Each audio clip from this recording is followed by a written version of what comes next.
तो भाई पुष्पा 2 का ट्रेलर आ चुका है to rule the Indian cinema lovers heart. जैसा कि फर्स्ट पार्ट में हमने एंडिंग देखा था, उसको देख के कहीं ना कहीं मेरे मन में ये था कि भाई सेकेंड पार्ट में हम लोग को पुष्पा और भंवर सिंह के बीच का क्लैश एंड केओस देखने मिलेगा। बट जैसा कि अभी हम लोग को ट्रेलर अभी देखने मिल रहा है, उस चीज़ को मैं देख के इतना तो बोल ही सकता हूँ कि नहीं, ये कुछ अलग ही है। कहीं ना कहीं लग रहा है कि सुकुमार सर ने, जिन्होंने इस कहानी को लिखा और डायरेक्ट किया है, he is planning to expand the Pushpa universe with new character and exploring international market, जहाँ पे पुष्पा अपने इंटरनेशनल लेवल पे जाके धंधे करेगा। 3 मिनट का ट्रेलर देखने के बाद ये तो पक्का है भाई कि पुष्पा अब इंटरनेशनल लेवल पे अपने धंधे चला रहा है एंड शायद अब उसके पास भंवर सिंह के लिए कहीं ना कहीं टाइम नहीं है उसके केओस को या उसके लफड़े को सुलझाने के लिए, क्योंकि now he is the ruler. जैसा कि हम लोग को दिख रहा है कि पुष्पा भाव की पकड़ अब ऊपर तक है, जहां सब कहीं ना कहीं पुष्पा के टुकड़ों पे पड़ रहे हैं एंड शायद जिन सबको ये पुष्पा पाल रहा है, ये सब कहीं ना कहीं जाके पुष्पा को डसने की कोशिश जरूर करेंगे, क्योंकि गुरु एवरीवन वांट्स पावर, क्योंकि यहाँ पे सब पावर के लिए हैंग्री है। फिर चाहे वो भंवर सिंह हो या पुष्पा हो या पॉलिटिशियन हो या फिर कुमार सिंह हो, जिन्हें हमने ट्रेलर में देखा था। एंड कुछ चीजें तो भाई इस आर्क यानी सेकेंड पार्ट में फिक्स है। पहला, किसी ना किसी की तो डेथ जरूर होगी जो पुष्पा को अंदर से तोड़ देगी एंड मे बी वो शायद उसकी माँ होगी, क्योंकि उसी के बाद पुष्पा शायद अपनी बीवी के साथ और क्लोज होगा, उसके मतलब फ्रेंडली रिलेशन में, जहाँ वो अपनी पत्नी को एक नेक्स्ट लेवल पे एडमायर करेगा।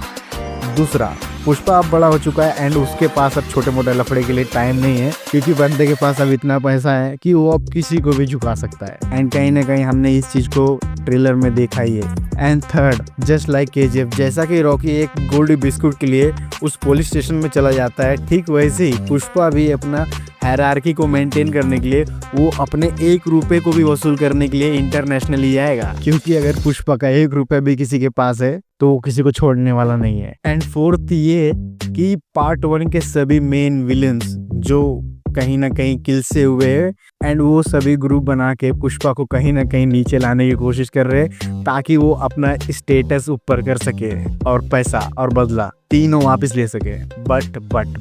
एज यू नो कि पुष्पा अब फायर नहीं वाइल्ड फायर हो चुका है, जिसके लपेटे में अब सब आने वाले हैं, फिर चाहे मामला इंटरनेशनल लेवल का क्यों ना हो। और भाई मतलब ट्रेलर देखने के बाद मेरे को कहीं ना कहीं ऐसा महसूस हो रहा था कि ये पार्ट 1 के मुकाबले ये काफ़ी ज़्यादा कमर्शियली, क्योंकि अगर आप फर्स्ट पार्ट का ट्रेलर उठा के भी देख लेंगे या कंपेयर करेंगे तो शायद इस बार वो कम लग रहा है और कहीं ना कहीं वो मासीनेस ज़्यादा दिख रहा है may be. And but no doubt भाई की ट्रेलर विजुअली काफ़ी अपीलिंग है, खास करके तो वो ऑरेंज टील वाला, और इन्हीं सब चीज़ों को देखने के बाद भाई एक्सपेक्टेशन एक लेवल और बढ़ जाती है। भले से 3 साल इस चीज़ को गुजर गए एंड लिटरली भाई 3 साल हो गए हैं, जबकि इस मूवी को काफ़ी पहले ही रिलीज हो जाना चाहिए था। I mean, इतना टाइम बाहुबली 2 को भी नहीं लगा था रिलीज होने में, जबकि वो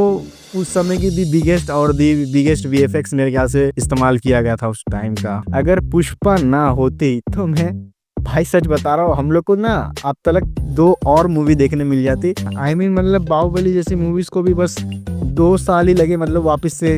कंटिन्यू शूट करके रिलीज करने में। एंड अगर यही पुष्पा को देखा जाए तो शायद कहीं ना कहीं सुकुमार सर ने जो पहले प्लान किया था मूवी के सक्सेस के बाद तुरंत ही स्विच कर दिया एंड नई स्टोरी मतलब थोड़ी सी ऐड कर दी उसमें, ताकि